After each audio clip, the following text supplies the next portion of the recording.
We're incredibly grateful for your support. Before we begin today's tale, tell us, which city or country are you joining us from? We love connecting with our global audience. Now let's dive into today's story. Chapter 1, Beneath the Surface. The diesel engine's rhythmic rumble filled the cab of Jericho Jax, Kincaid's 18-wheeler, as he navigated the empty Montana highway.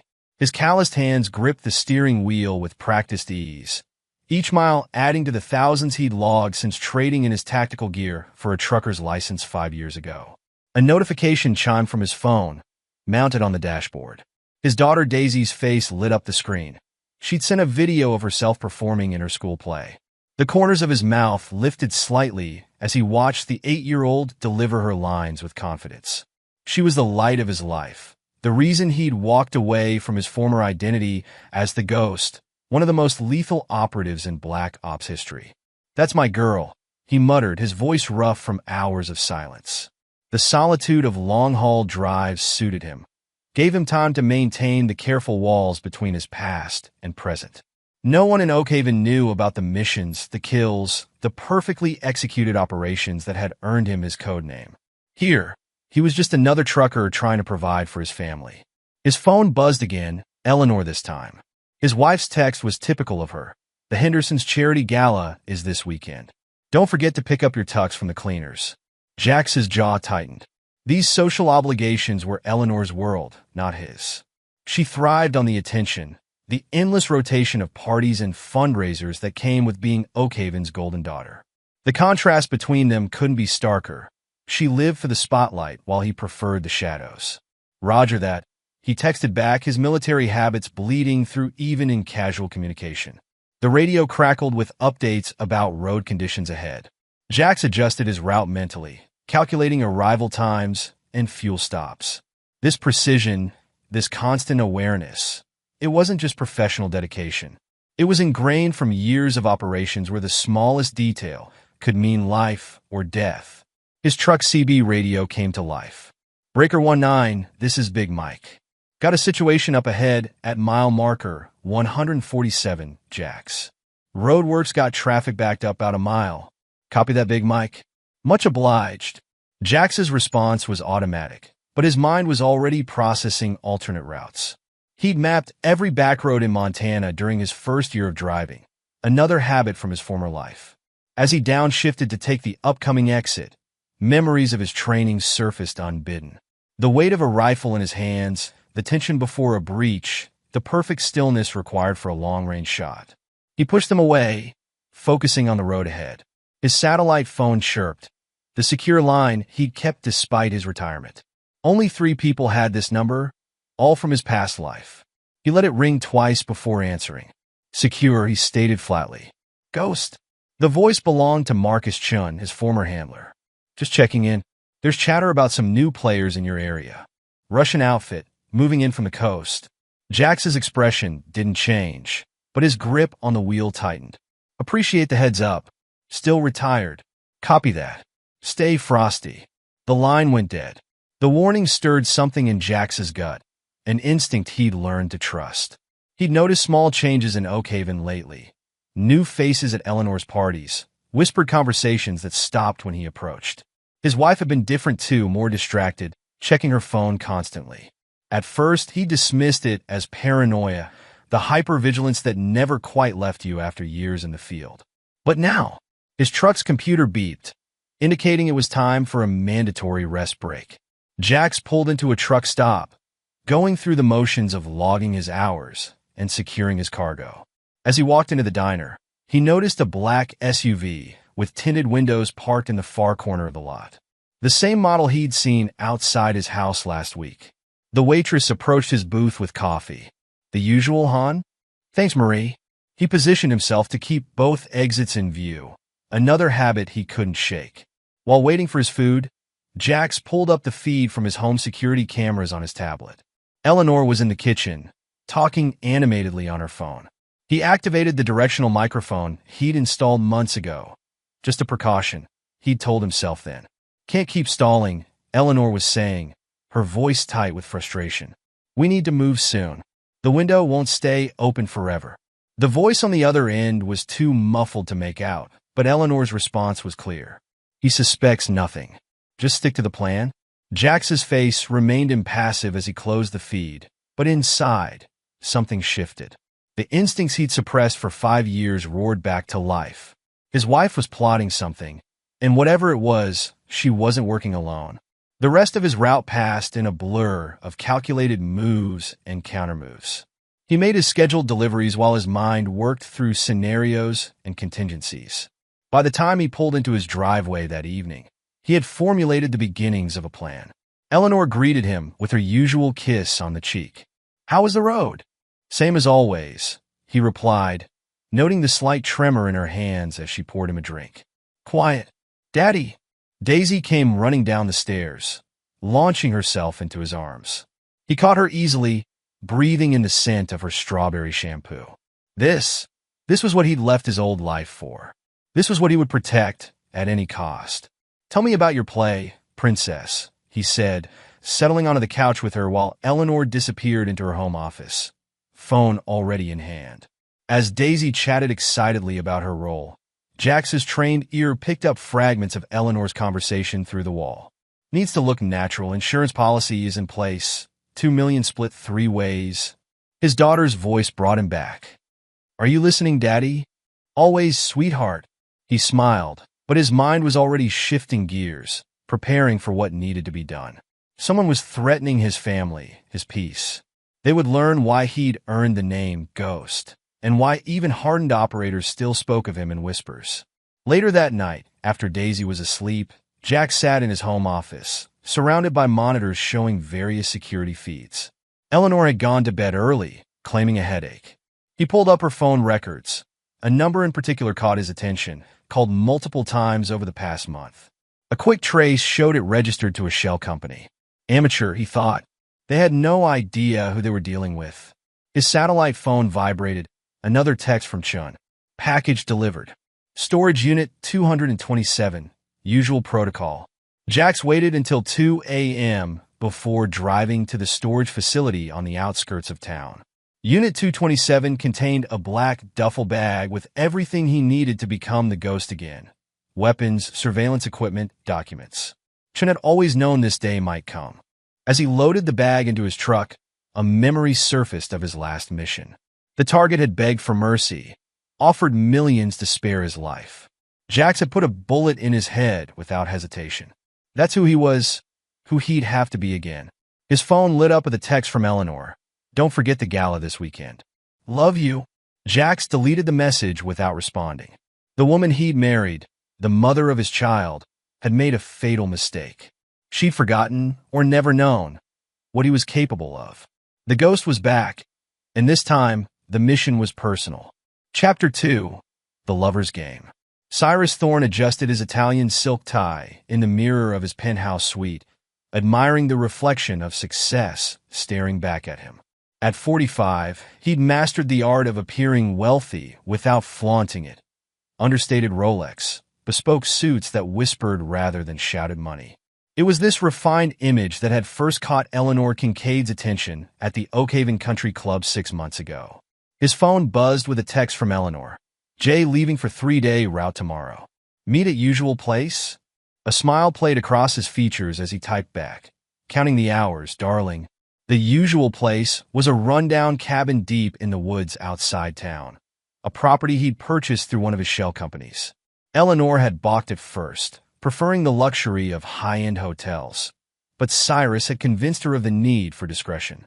What she didn't know was that every moment of their tryst was recorded, every confession and pillow talk carefully archived. Leverage in case things went south. And they always went south eventually. His other phone, the burner, chimed with a message from Dmitry Volkov. Payment overdue. Interest accumulating. Meeting required. Cyrus's jaw clenched. The Russians were getting impatient, and with good reason. He borrowed heavily to maintain his facade of wealth, betting everything on his biggest score yet, Eleanor Kincaid and her husband's fortune. Schedule set for next week. Proceed as discussed, he replied, keeping it vague. No need to mention the plan to eliminate Jax Kincaid and split his life insurance payout. The less said over text, the better. His intercom buzzed. Mr. Thorne? Mrs. Kincaid is here to see you. Send her up. He quickly closed the banking app, showing his mounting debts. Eleanor swept into his office like she owned it, designer heels clicking against marble floors. We need to talk about the timeline. Good morning to you too, darling. He moved to kiss her, but she stepped back. This isn't a social call. Jax is acting strange lately. Different. Like he's watching me. Cyrus poured them both a drink. He's a trucker, Eleanor. What could he possibly suspect? You don't know him like I do. She paced the room, agitation clear in every movement. There's something about him sometimes, moments when he's not just the simple man I married. You're being paranoid. Cyrus handed her a glass of bourbon. Everything's proceeding exactly as planned. The Russians are in position. The insurance policy is bulletproof. And in 2 weeks, you'll be a very wealthy widow. Eleanor took a long sip. And us? After it's done? Paris, like we discussed. Or anywhere else you desire. He stepped closer, running a finger along her jaw. The world will be our playground. She leaned into his touch, but her eyes remained troubled. I saw him in his office last night, reviewing security footage. He's installed new cameras. This gave Cyrus pause. Recently, within the last month, he said it was because of break-ins in the neighborhood, but she shook her head. Sometimes I catch him watching me when he thinks I'm not looking. Not like a husband watches a wife. Like he's studying a target. Listen to yourself. Cyrus laughed, but something cold settled in his stomach. Your husband is a truck driver. The most exciting thing in his life is choosing which route to take to Denver. Maybe. Eleanor finished her drink. But I did some digging. Called some contacts from my father's law firm. There's nothing on Jax before he moved to Oak Haven. No records, no history. It's like he didn't exist. Cyrus moved to his computer, pulling up the background check he'd run when he'd first targeted Eleanor. He was in the military, special forces, honorable discharge. It's all here. Show me the actual documents. He scrolled through the file, frowning. What he'd taken for thorough documentation now seemed suspiciously thin. Service records that provided no specific details, commendations with crucial information redacted. I should go. Eleanor stood abruptly. Jax will be home soon. We'll discuss this more at the cabin tomorrow. After she left, Cyrus made a call to his contact in military intelligence. I need everything you can find on Jericho Kincaid. And I mean everything. That'll cost extra, the contact replied. Money's no object. He ended the call and walked to the window, staring out at the Montana landscape. Something about this wasn't sitting right. He'd run hundreds of cons over the years, separated dozens of wealthy women from their fortunes. This should have been simple. A bored trophy wife, a distant husband, $2 million in life insurance ripe for the taking. So, why did he feel like he was being watched? His burner phone buzzed again. Volkov. Meeting. Tonight. Non-negotiable. Cyrus cursed under his breath. The Russian hadn't been part of the original plan. Just a necessary evil when Eleanor's spending habits had exceeded his available funds. Now he was in deep to the mob, and they were getting anxious about their return on investment. He texted back coordinates for a meeting spot, then opened his safe and removed a Glock 19. Better safe than sorry. The meeting place was a deserted parking lot behind an abandoned mall. Volkov arrived in a black Mercedes, flanked by 2 guards built like brick walls. Mr. Thorne? Volkov's accent was thick, his smile anything but friendly. We grow concerned about our investment. Everything's on schedule, Cyrus assured him. 2 weeks max. Schedule changes. Tonight. Cyrus felt sweat bead on his forehead. That's not possible. The insurance policy has a suicide clause. It needs to look like an accident, and that takes planning. Volkov stepped closer. You owe us $3 million, Mr. Thorne. Plus interest. My associates grow impatient. 3 weeks, Cyrus countered. Give me 3 weeks, and you'll have $5 million instead of 3. The Russian studied him for a long moment. 2 weeks. Then we do things our way. He turned to leave, then paused.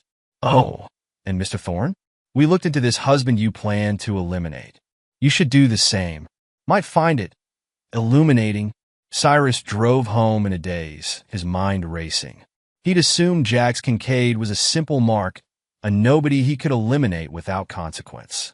But Eleanor's concerns and Volkov's cryptic warning suggested otherwise. His phone rang as contact from military intelligence. "You need to pull out," the contact said without preamble. "Whatever you're planning with Kincaid, drop it." "What did you find?" "Nothing. And I mean nothing. No records, no history, no trace. It's like someone went through and systematically No, it isn't. Not for certain agencies. Not for certain operators." The contact paused. "Look, I can't tell you more. Just walk away. Some ghosts are better left alone."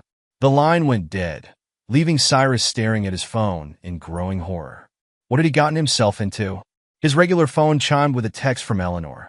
Jay acting strange again. Found him in the garage at 3 a.m. Said he was working on his truck, but nothing was wrong with it. "We need to move faster." Cyrus didn't respond. He was too busy pulling up everything he had on Jax Kincaid, looking for something, anything he might have missed. The more he dug, the more questions emerged. How had a simple trucker afforded a state-of-the-art security system?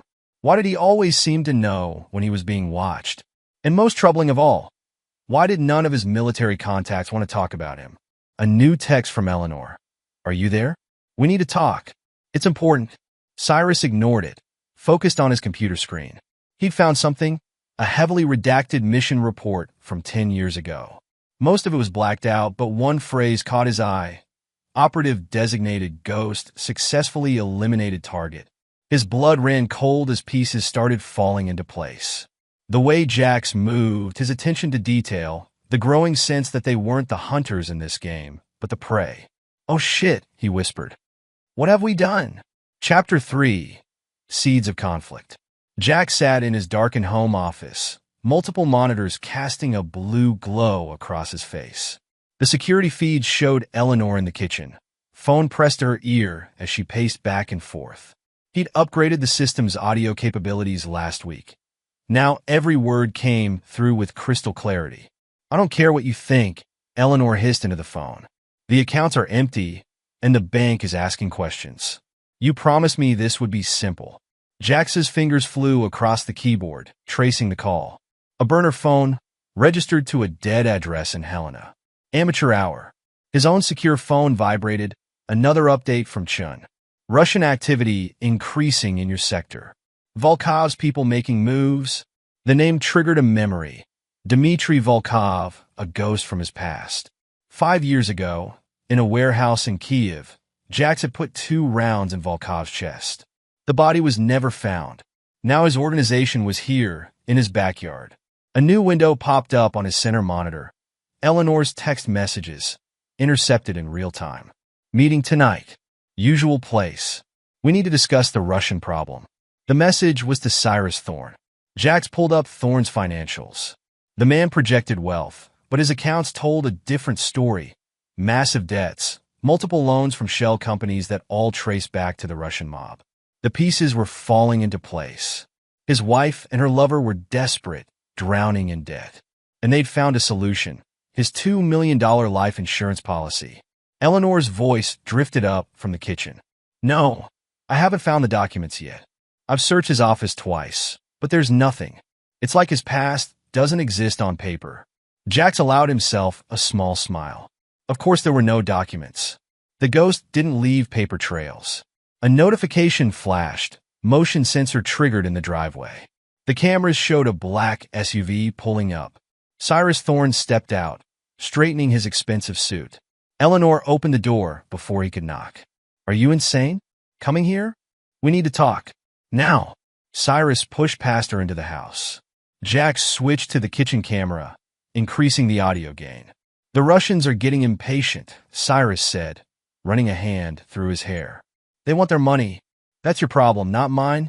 Eleanor crossed her arms. "I told you not to involve them. I didn't have a choice. Your spending was out of control. The Russians were the only ones who would loan me enough to cover it." "Lower your voice." Eleanor glanced around nervously.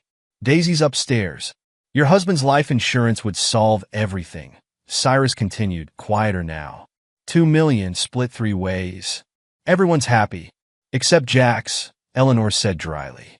"He's a truck driver. It'll look like an accident on a dark road. Happens all the time. Jax's hands clenched into fists, but his face remained impassive. In his former life, he'd eliminated targets for less. But this required a different approach. He needed to understand the full scope of their plan before he acted. His satellite phone buzzed, another message from Chun. Asset in place at coordinates sent. Package waiting. The package would be surveillance equipment, top-of-the-line stuff not available to civilians. Chun had always known Jax might need to become the ghost again. A small sound at his office door made him turn. Daisy stood there in her pajamas, clutching her stuffed rabbit. "Daddy?"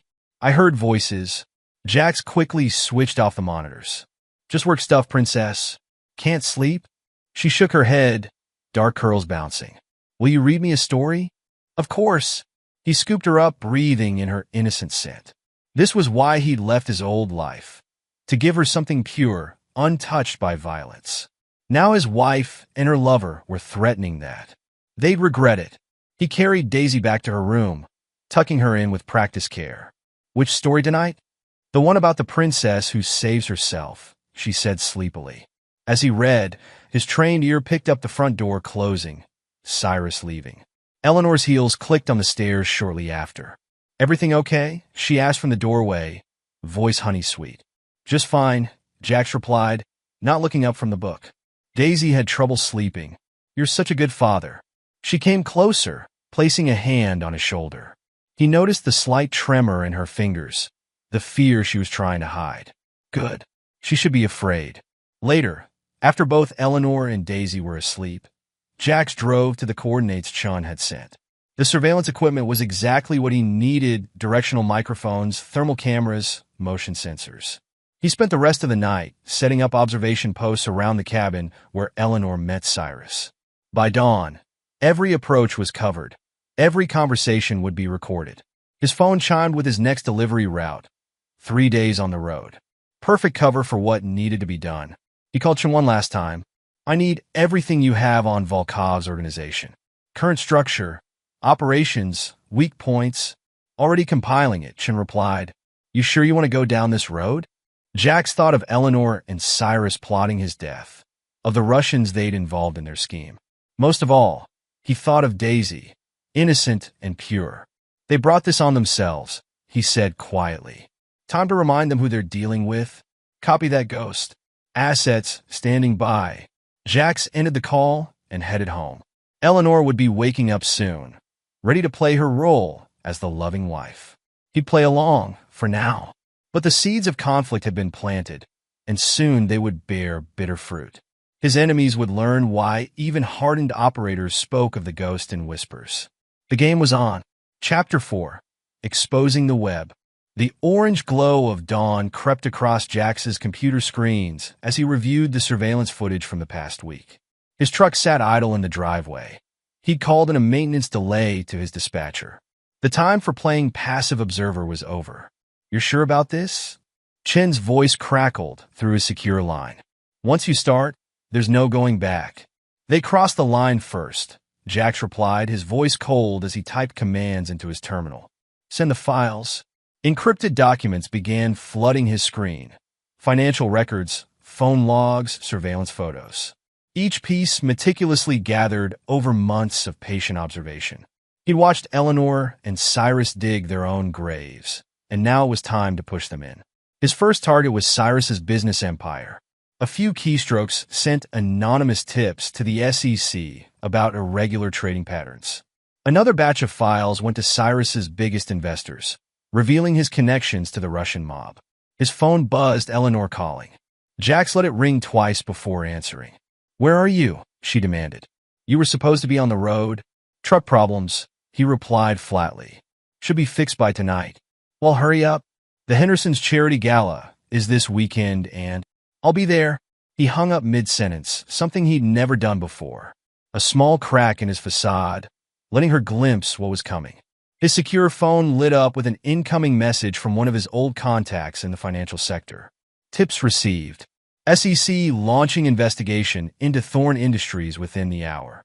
Jax allowed himself a small smile as he pulled up the feed from his surveillance camera at Cyrus's office.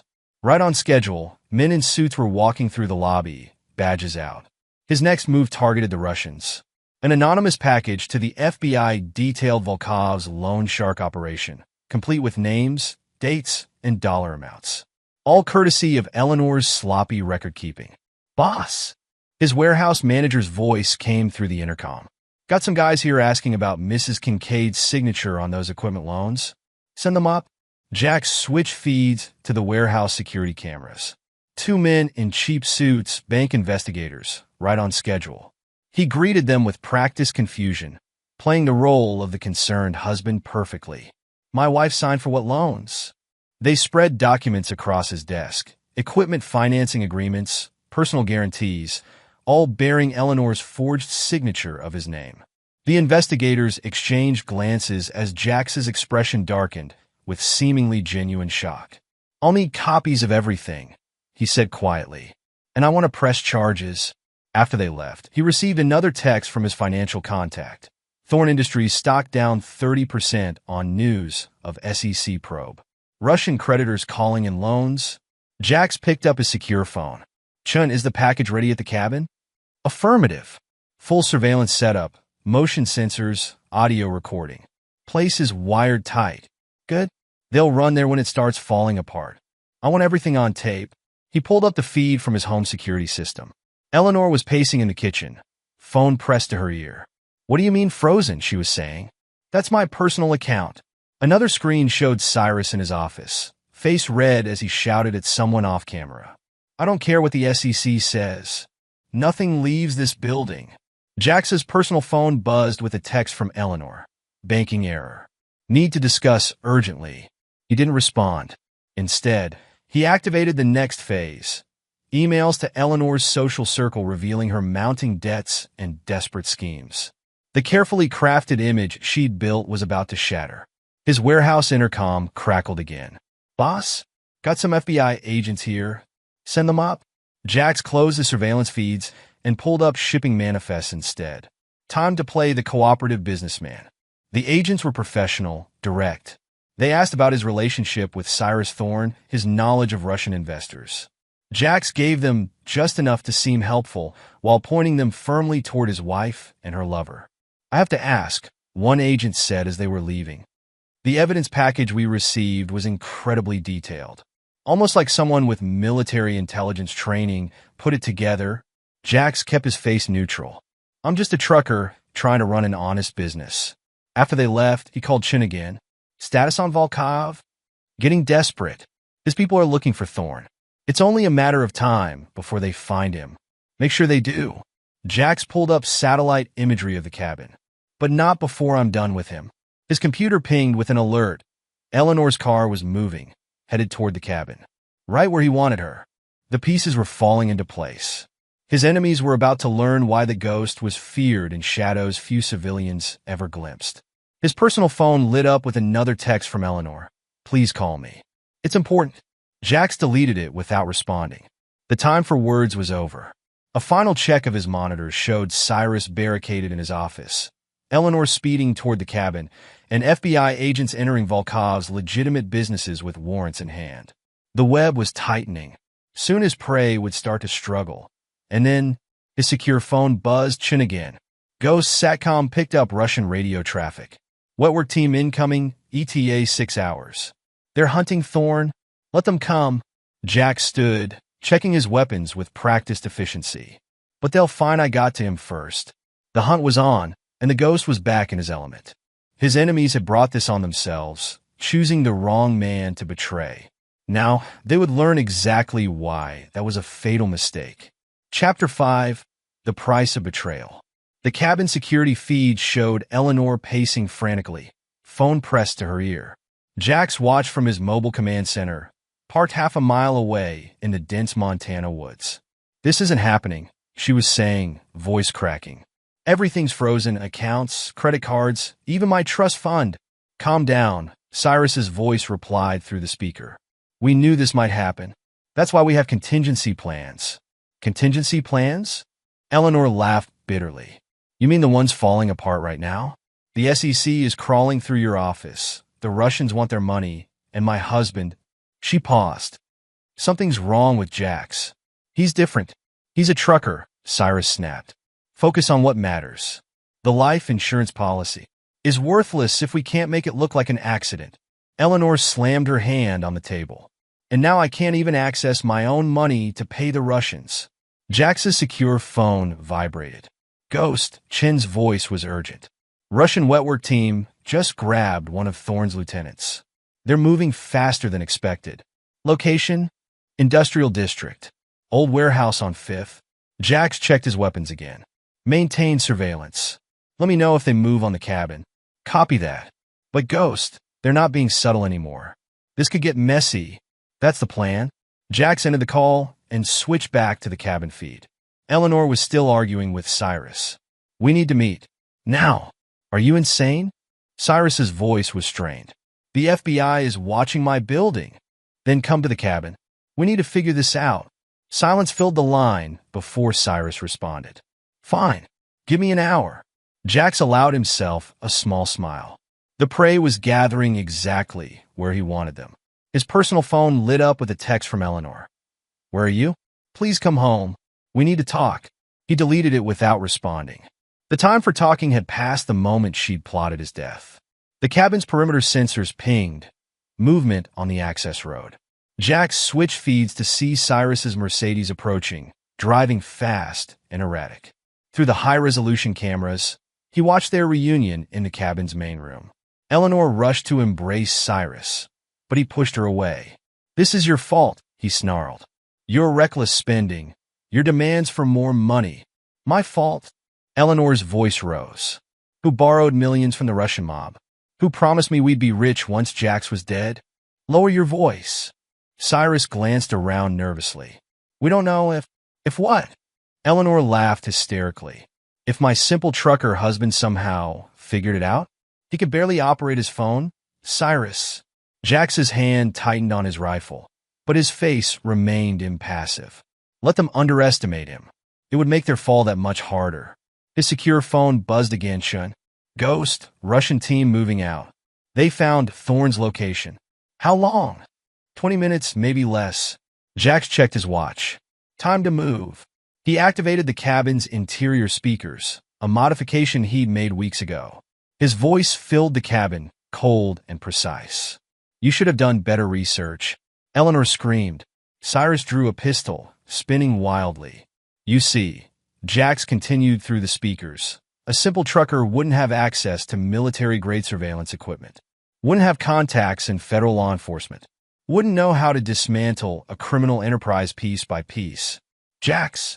Eleanor's voice trembled. What is this? This is consequences. His tone was conversational, almost friendly.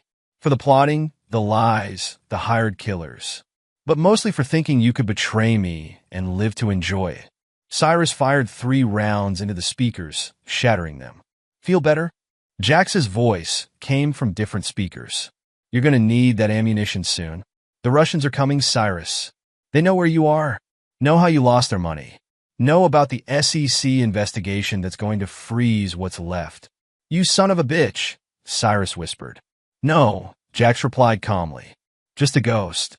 One you should have left alone. His surveillance feeds showed the Russian team approaching through the woods. 8 men, heavily armed. Professionals. You have a choice, he told Cyrus and Eleanor. Try to run, the Russians will catch you. Try to fight, you'll lose. Or what? Eleanor demanded. Or confess. To everything. The plotting, the theft, the murder conspiracy. I have a prosecutor ready to take your call. Full cooperation in exchange for protective custody. Cyrus laughed wildly. You expect us to trust you? After this? Trust that I want you to suffer, Jax replied. Death is too quick. I want you to live long, miserable lives knowing you failed. Knowing you chose the wrong man to betray. The Russian team was closing in.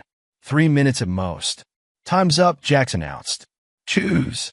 Eleanor broke first. She grabbed her phone with shaking hands. I'll do it. I'll confess. Eleanor, don't. Cyrus raised his pistol toward her. The rifle shot seemed to come from nowhere, blasting the weapon from his hand in a spray of blood and bone. That was your last mistake. Jax's voice was ice. Eleanor, make the call. Cyrus, the Russians can have what's left of you. He switched off the speakers as Eleanor dialed with trembling fingers.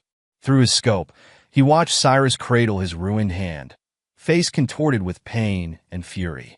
Right on schedule, the Russians breached the cabin's perimeter. Jack settled in to watch through his cameras as justice, brutal, unforgiving justice, took its course. The ghost's vengeance was only beginning. Chapter 6: The Reckoning. The Russian tactical team moved, surrounding the cabin in a standard infiltration pattern. Through his surveillance feeds, Jax watched them prepare to breach. Just as his pre-positioned cameras recorded Eleanor's hysterical confession to the prosecutor. "It was all my idea," she sobbed into her phone. "The life insurance, the Russians, everything. I convinced Cyrus to help me kill my husband." Cyrus lunged for her, rage distorting his features. "Shut up." The cabin's doors burst inward before he could reach her. The Russians flowed in with mechanical efficiency, weapons trained. "Mr. Thorne," their leader spoke with a thick accent. "Mr. Volkov sends his regards." Cyrus backed away, holding up his uninjured hand. "Wait, I can explain." "No explanation needed." The Russians smiled coldly. "You lost our money. Now we take compensation." Eleanor screamed as they grabbed Cyrus, but the team's leader silenced her with a sharp gesture. "Mrs. Kincaid, our business is not with you. Yet." Jax's voice filled the cabin again. "The lady has diplomatic immunity, comrade. She's cooperating with federal authorities." The Russian's eyes narrowed. "Ghost, I wondered if you were involved." "Hello, Victor. Still running Volkov's errands? After you killed him in Kiev, someone had to maintain order." Victor signaled his men to secure Cyrus. "We have no quarrel with you, Ghost. Give us Thorne, we disappear. Take him. But remember, the woman is under my protection now. Cross that line, and Kiev will look like a training exercise." Victor nodded sharply. "Understood. Come, Mr. Thorne. We have much to discuss." Cyrus struggled as they dragged him toward the door. "Eleanor, tell them it wasn't my fault." But Eleanor was still talking to the prosecutor, confessing years of financial fraud and murder conspiracy between sobs. Jack switched his view to the exterior cameras, watching the Russians load a bound and struggling Cyrus into their vehicles. Victor paused at the last car. "Ghost, a professional courtesy. Volkov's son runs the organization now. He remembers Kiev. Then he should remember to stay out of my territory." Victor smiled thinly. "I will convey your message. Do svidaniya, Ghost." The vehicles pulled away, leaving Eleanor alone in the cabin, still pouring out her confession. "Federal agents are en route," Jax informed her through the speakers. "Don't do anything stupid." She looked up, tears streaking her makeup. "Why like this, Jax? Why not just kill us?" "Because death is too easy." His voice was devoid of emotion. "I want you to live with what you've done. To wake up every morning in a cell remembering how you failed." "I'm sorry," she whispered. "No, you're sorry you got caught." Jax's tone could have frozen hell. "The mother of my child plotted my murder. The woman I trusted tried to have me killed for money. There's no forgiveness for that." Her shoulders slumped in defeat. "What about Daisy? You lost the right to ask about her the moment you chose money over her father's life." Sirens wailed in the distance. FBI and tactical teams approaching. "Goodbye, Eleanor." Jax's voice was final. "Enjoy federal prison." He killed the cabin's power as the first FBI vehicles arrived. Through his scope, he watched them take her into custody, reading her rights as she continued to sob out her confession. His secure phone buzzed. "Chun. Ghost." Russian team just crossed the county line, headed for their private airfield. And Cyrus, looking pretty rough. "They're taking him to have a chat with young Volkov." Jax nodded slightly. "Make sure our friends in the FSB know about the flight plan. I want Volkov's entire operation exposed." "Already done, Ghost." Chun paused. "You okay?" "I'm fine." And he was. The rage that had driven him was gone, replaced by cold satisfaction. The Ghost is going back into retirement. For real this time. Copy that. Chun out. Jax began breaking down his surveillance equipment with practiced efficiency. Eleanor would spend decades in federal prison. Cyrus would wish for death long before Volkov's son granted it. The Russians would be too busy dealing with FSB raids to threaten his territory again. His phone lit up with a text from Boone. "Daisy's safe at my place. She's asking for you." Jax typed back, "On my way. 1 hour." He performed a final sweep of his surveillance position, erasing all traces of his presence. The ghost's work was done. Now it was time to be a father again. The drive to Boone's remote ranch took 40 minutes. Jax used the time to process everything. The betrayal, the revenge, the cold satisfaction of justice served. He protected his daughter and eliminated threats to her future. That's what mattered. Boone met him at the door, 6.5 feet of solid muscle with a gentle smile. "She's sleeping. Had her practice some self-defense moves to tire her out." "Thanks, brother." Jax clasped his friend's massive hand. "For everything. Anytime." Boone's expression turned serious. "Eleanor?" "In custody. Singing like a bird to federal prosecutors." "Cyrus?" "Having an educational conversation with the Russians about paying his debts." Boone nodded slowly. "And you?" "I'm good." Jax meant it. The ghost did what needed doing. "Now, I just want to be Daisy's father." "Speaking of which," Boone grinned, "someone's not as asleep as we thought." Daisy stood in the doorway, rubbing her eyes. "Daddy." Jax knelt, opening his arms. She ran into them, burying her face in his chest. This was worth everything he'd done. "Can we go home?" she asked. "Not tonight, princess." He stroked her hair. "We're having a sleepover at Uncle Boone's." "That okay?" She nodded against his chest. "Is Mommy coming?" "No, sweetheart." Jax kept his voice gentle. Mommy had to go away for a while." "Because she was mean?" Jax exchanged looks with Boone. How much had she understood? "Yes," he said finally. "Because she was mean. But you don't have to worry about that. Daddy's here, and I'm not going anywhere. Promise?" "Promise." He held her tight, breathing in her innocent scent. "Want to show me what Uncle Boone taught you?" She brightened immediately. "He showed me how to break a hold and run away." "Did he now?" Jax raised an eyebrow at his friend, who shrugged. "Start him young," Boone said. "Better to have it and not need it." Jax watched as Daisy demonstrated her moves, her face serious with concentration. She was strong, like her father. She'd survive this, grow stronger from it. His secure phone buzzed one last time. "Chun. Ghost. It's done."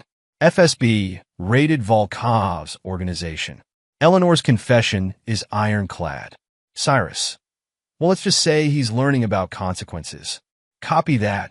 Jax kept his voice low. "Shut it down. All of it already happening. Ghost Protocol Alpha. Everything wiped. No traces. Thanks, Chun, for having my back.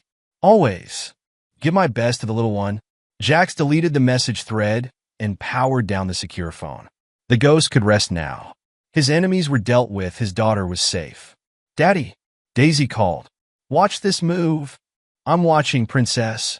He smiled, fully present in this moment. The past was settled, justice served. Tomorrow would bring new challenges. Explaining to Daisy why her mother was gone, rebuilding their life together, staying vigilant for any lingering threats. But that was tomorrow. Tonight, he was just a father watching his daughter, grateful for the second chance to keep her safe and show her a better way. The ghost had done his work. Now Jax could focus on what really mattered, being the father Daisy deserved and ensuring she grew up strong enough to never be a victim. His revenge was complete, served cold and merciless as his training demanded. His enemies would live with their choices, their betrayal earning them fates worse than death. The ghost could rest. Jax had a daughter to raise. Chapter 7. Aftermath of Chaos. News of Eleanor Kincaid's arrest dominated Oakhaven's local news cycle. The headline in the Montana Daily read, "Local socialite arrested for murder plot against husband." The article detailed her confession, the financial fraud, and her connection to the Russian Mafia through her lover, Cyrus Thorne. In his office at the trucking company, Jax reviewed the surveillance feeds one last time before wiping them clean. His phone buzzed with a message from Chun. "FBI's closing in on Volkov's operation. They're requesting our files." "Send them," Jax replied. "But sanitize my involvement." He turned to the window, watching his trucks move through the yard. The business had become his legitimate front, But now he could focus on making it something more, something clean for Daisy's future. His computer pinged with an alert. Eleanor's preliminary hearing was scheduled for next week. The evidence was overwhelming. Recorded conversations, financial records, the confession she'd given under pressure at the cabin. The prosecutor was confident she'd serve at least 20 years. Boone's massive frame filled the doorway. "Got a minute?" Jax nodded, gesturing to the chair across his desk. "Daisy's asking questions," Boone said without preamble. "About Eleanor, about what happened at the cabin. What did you tell her?" "That her mother made bad choices and has to face consequences." Boone leaned forward. "But she's smart, Jax. She knows there's more." Jax's jaw tightened. "She's 8 years old. She's your daughter. And she's stronger than you think." A knock interrupted them. Jax's secretary. "Sir? Detective Morgan is here about Mrs. Kincaid's case." The detective was a sharp-eyed woman in her 40s. She'd been working Eleanor's case since the arrest. "Mr. Kincaid," she began, "we need to discuss your wife's claims about your military background." "My records are classified," Jax replied flatly. "That won't change. Several of her co-conspirators have vanished, including Mr. Thorne. I've been running my business, detective. Ask anyone." She studied him for a long moment. "The Russian mobsters who had Mr. Thorne in custody? They were found dead at an airfield. Professional hits, all of them. Sounds like their business is dangerous." "Very." She stood. "For the record, Mr. Kincaid, I know exactly what you are. The ghost isn't as much of a secret as you think. Then you know what happens to people who threaten my family." She nodded slowly. "The case against your wife is solid. She'll go away for a long time. Just keep the body count down." After she left, Boone whistled low. "She's got brass ones. She's good at her job." Jax checked his watch. Time to pick up Daisy from school. The elementary school was buzzing with activity. Daisy sat alone on a bench, her backpack clutched tight. Other parents whispered and stared. News traveled fast in small towns. She brightened when she saw him. "Daddy!" He hugged her close, breathing in her innocent scent. "Good day at school, princess?" Mrs. Thompson asked about Mom. Her voice was small. "I said she went away." "That's right." Jax led her to his truck. "Sometimes grown-ups make mistakes and have to go away to think about them. Like when you go away for work." "No, princess. Different kind of away." He helped her buckle in. "Your mom, she did some bad things. She has to face consequences. Because she tried to hurt you?" Jax's hands froze on the steering wheel. "Who told you that?" "I heard her talking to Mr. Thorne. They thought I was sleeping." Her bottom lip trembled. "She said you had to go away forever." Rage burned in Jax's chest, but he kept his voice gentle. "You're safe now. That's what matters." "Are you really a ghost, Daddy?" He glanced at her in the rearview mirror. "What makes you ask that?" "Mom called you that when she was mad. She said you weren't just a truck driver." "I used to have a different job," he said carefully. "One where I helped stop bad people. Some people call me Ghost then. Like a superhero?" A bitter smile touched his lips. "Not exactly, princess." At home, Boone had dinner waiting. He'd practically moved in since Eleanor's arrest, helping maintain normalcy for Daisy. Spaghetti and meatballs. Daisy raced to wash her hands. "Any word on Thorne?" Boone asked quietly. FSB found parts of him in Moscow. Jax's voice was cold. Young Volkov sent a message. And the rest of the organization? Scattered. The FBI's mopping up what's left. Boone nodded approvingly. "The ghost's work is done. The ghost can rest." Jax watched Daisy return to the kitchen. "I've got more important things now." Later that night, after Daisy was asleep, Jax received one final message from Chun. Package delivered to designated coordinates. Ghost protocol complete. He drove out to the storage unit alone. Inside, a black duffel bag contained the last traces of his former life. Weapons, documents, surveillance gear. He'd keep the skills, the training, the ruthless efficiency that had served him so well. But the ghost's tools could rest. His phone buzzed. A text from Eleanor's lawyer requesting a meeting. He deleted it without responding. She'd made her choice, chosen money over family, betrayal over loyalty. Now she could live with the consequences. The ghost had taught them all, why he'd earned his reputation, why even hardened operators spoke his name in whispers. But Daisy needed her father more than the world needed the ghost. He locked the storage unit and drove home to his daughter. Chapter 8. The Ghost's New Dawn. 6 months after Eleanor's arrest, Jack stood in his expanded office, reviewing plans for the trucking company's new warehouse. The business was growing, legitimately this time, built on hard work rather than violence. The construction crew can start next week, his operations manager reported. Should add 30% to our capacity. Good. Jack signed the approval forms. And the new safety protocols? Implemented across the fleet. Drivers are complaining about the extra checks, but safety isn't negotiable. Jack's tone ended the discussion. His secretary buzzed in. Sir, your daughter's school is on line 1.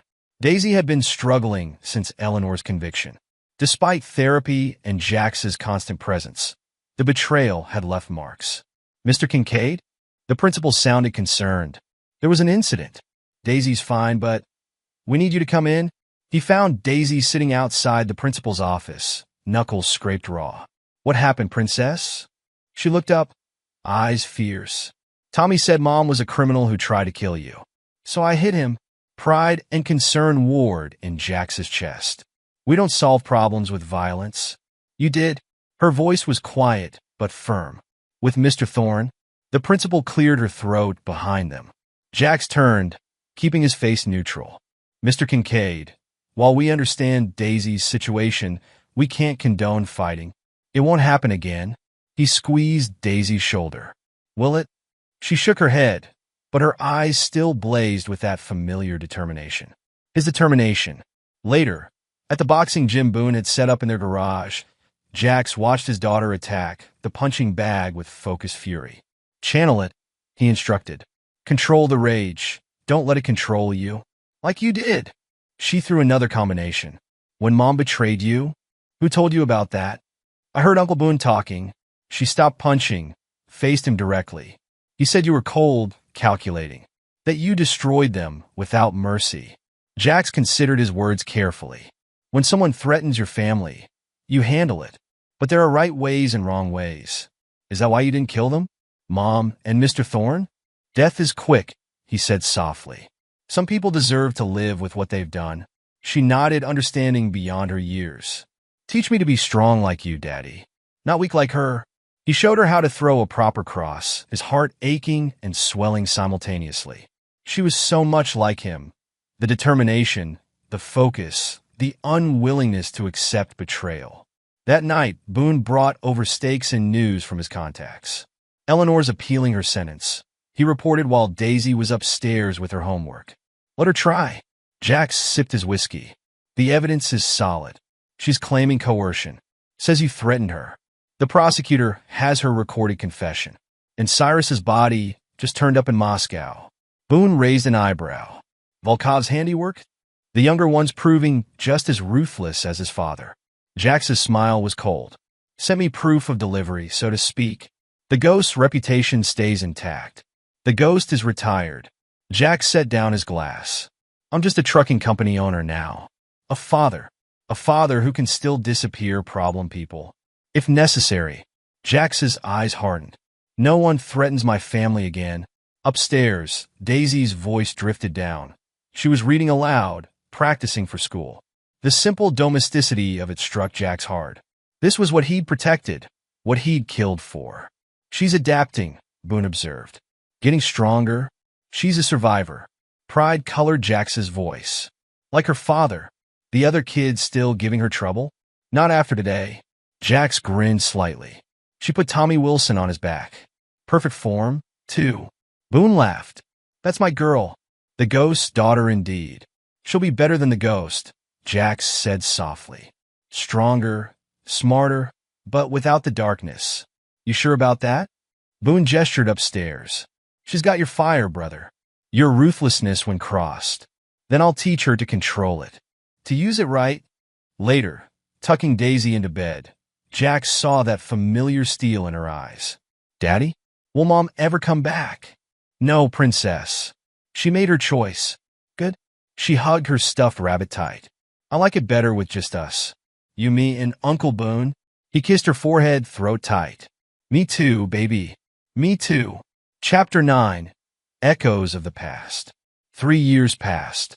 Daisy grew into a confident 11-year-old, excelling in school and the martial arts classes Jax enrolled her in. The trucking company prospered, expanding across 3 states. The ghost legend faded to whispers in dark corners of the intelligence community.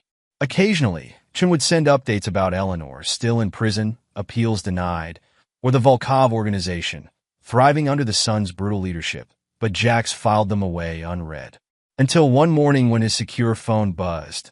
A code he hadn't seen in years. "Ghost." Chin's voice was urgent. "We have a situation. I'm retired. It's about Daisy." Jax's blood froze. "Talk." Eleanor made a deal with the feds, trading information about certain operations, including Kiev.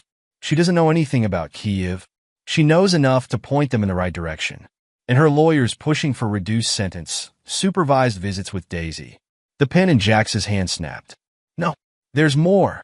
Young Volkov's been asking questions. "About you, about Daisy.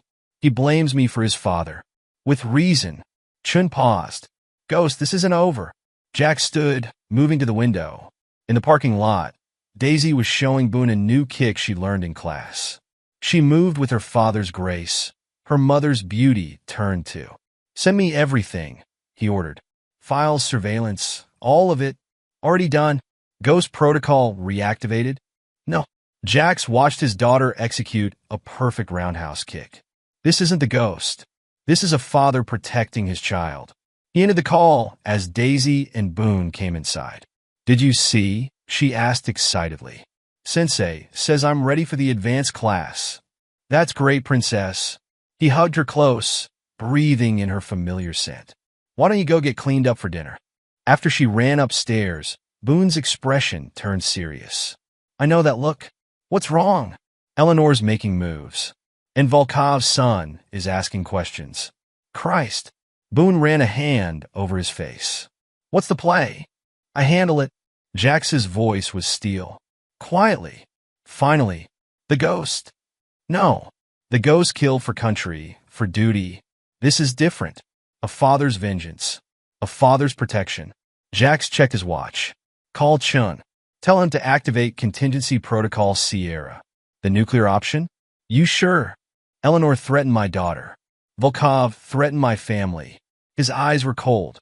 "No more half measures."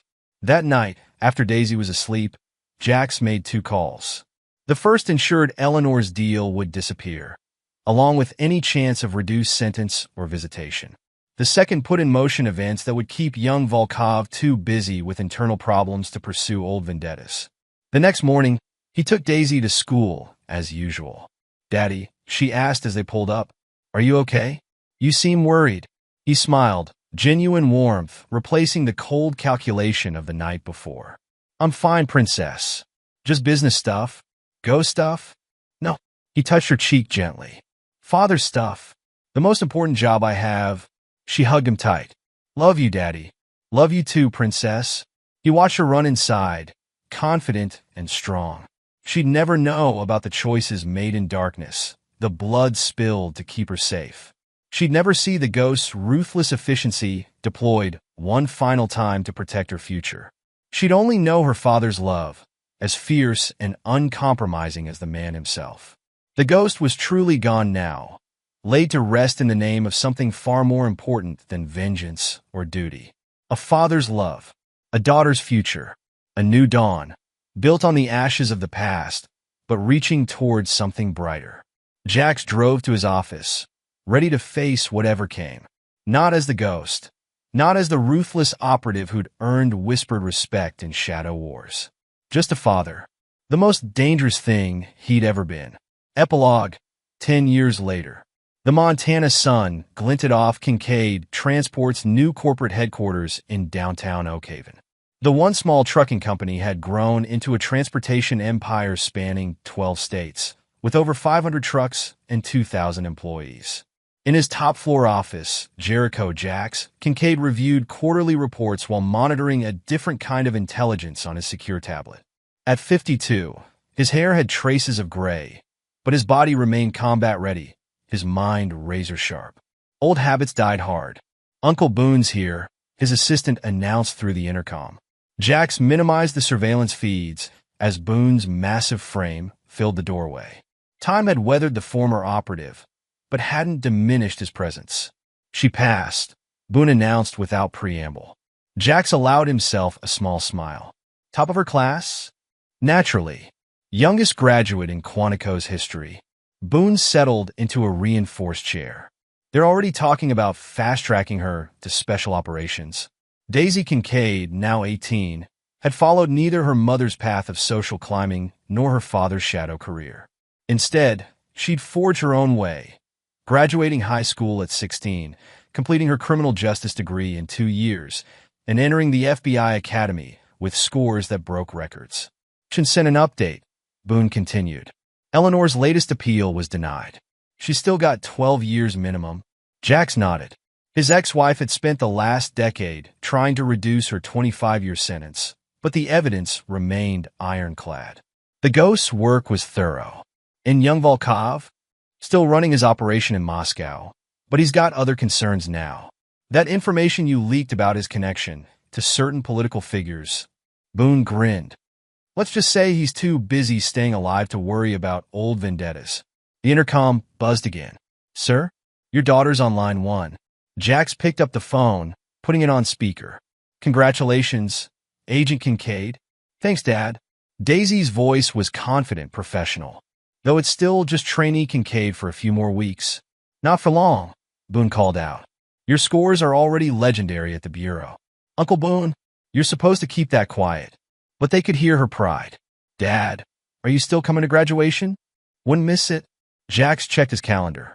The company jet's already booked. The other trainees still can't believe my dad's just a trucking company owner. They could hear her smirk. If they only knew. And they never will, Jax said firmly. The ghost stays buried. I know, Dad. Besides, I'm making my own name now. After the call ended, Boone studied his old friend. She's something else, Jax. You did good with her. She did good with herself. Jax stood, moving to the window. Despite everything, his secure phone buzzed. Chin's weekly update. Eleanor had attempted to send another letter to Daisy, which had been intercepted as usual. The younger Volkov's power in Moscow was crumbling, thanks to carefully leaked intelligence. And most importantly, no one had connected rising FBI star Daisy Kincaid with the legendary operative known as the Ghost. The company's annual charity gala is next week, Boone mentioned. The one benefiting at-risk youth? Jax nodded. After Eleanor's arrest, he'd channeled significant resources into helping children from broken homes. The Kincaid Foundation now supported dozens of programs across the country. Daisy wants to speak at it, Boone continued. Share her story. Carefully edited, of course. She's old enough to make that call. Jax returned to his desk.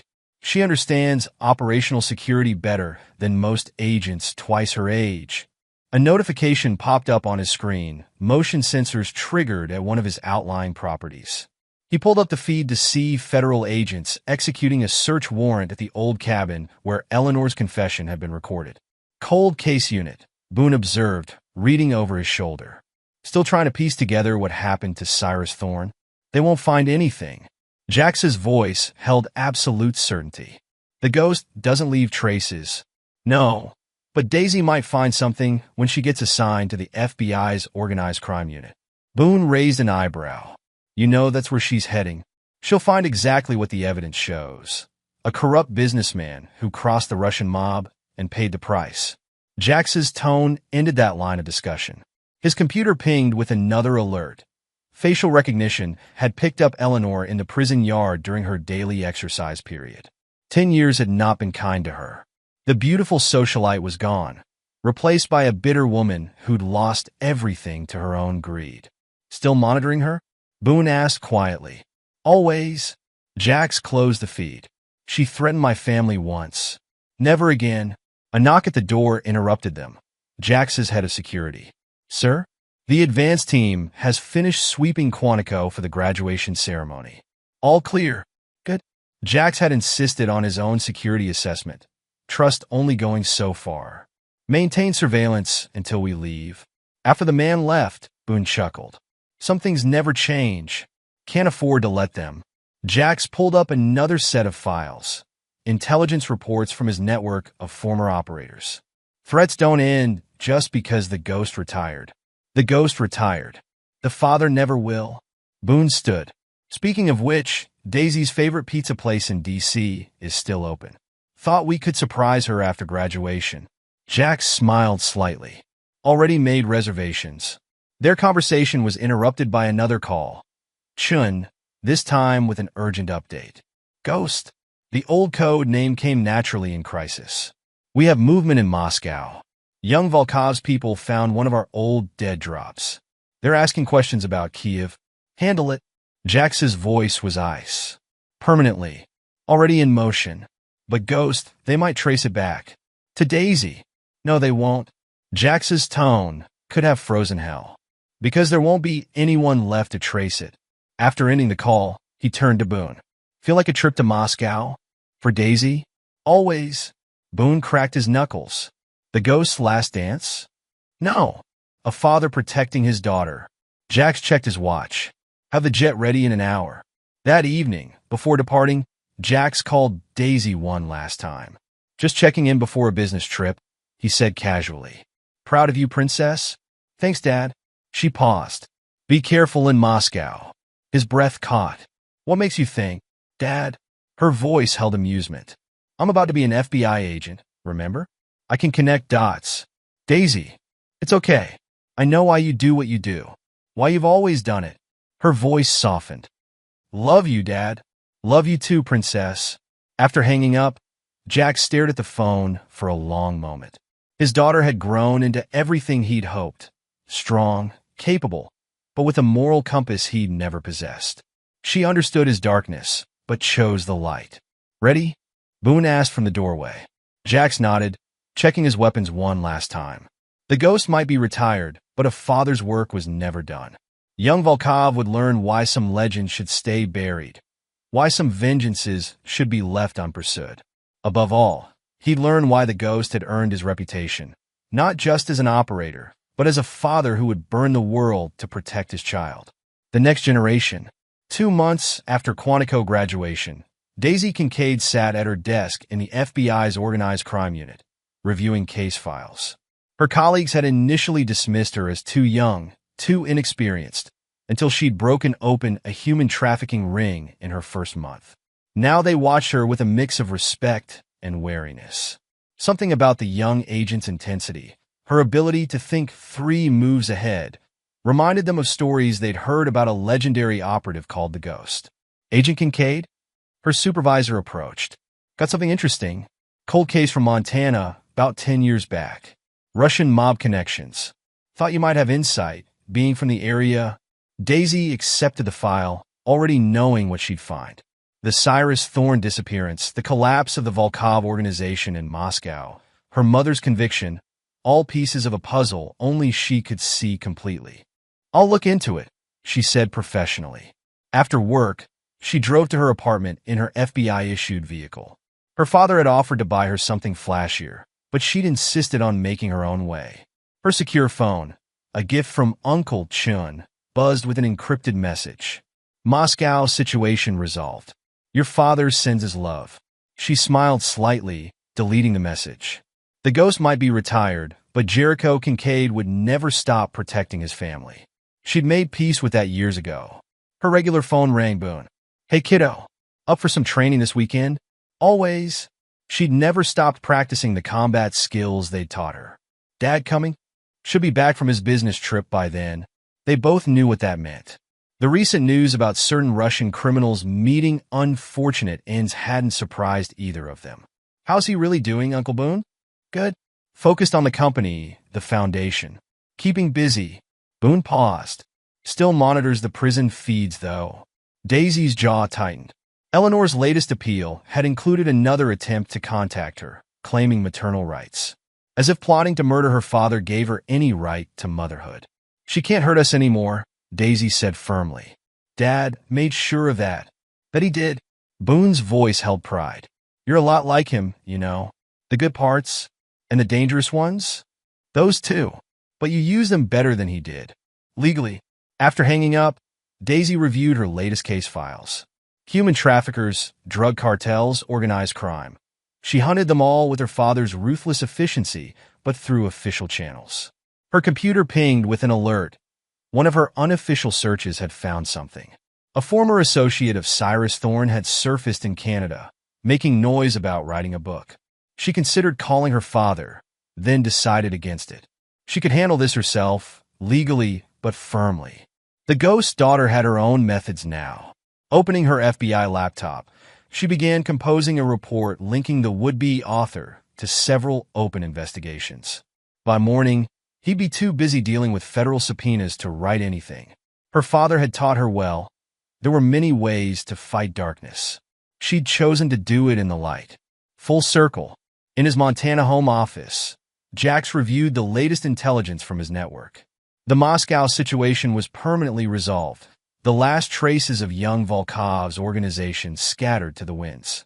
No one would threaten Daisy through that channel again.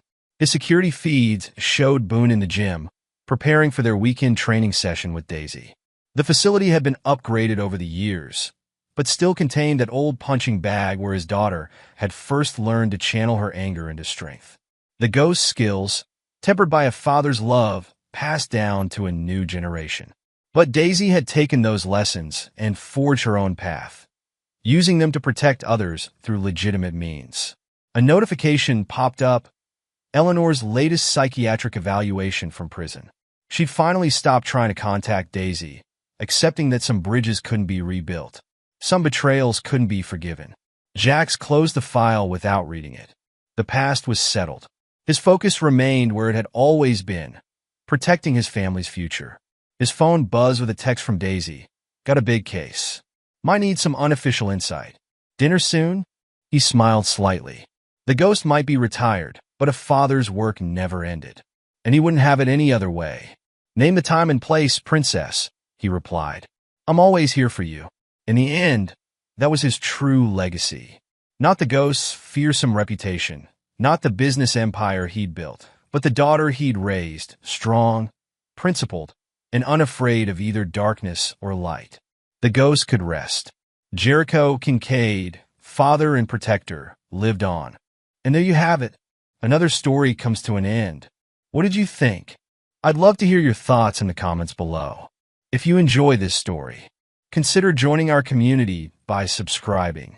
It means the world to us. For more stories like this one, check out the recommended videos on screen. And I'll see you there.